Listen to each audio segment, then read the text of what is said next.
Okay, if 5x is equals to 10, what is the value of y equals to 3x minus 10? Okay, so we need to isolate muna itong x. So 5x is equal to 10. Para maiwan yung x, divide lang po natin both sides ng 5. So cancel natin yan. X is equal to 10 divided by 5 is 2. Now, substitute natin dito kasi ito yung hinahanap. So, y is equal to 3x minus 10.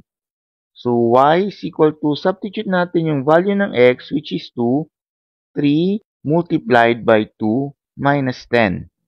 So, y is equals to, unahin natin multiply yung 3 by 2. So, 3 times 2 is 6 minus 10.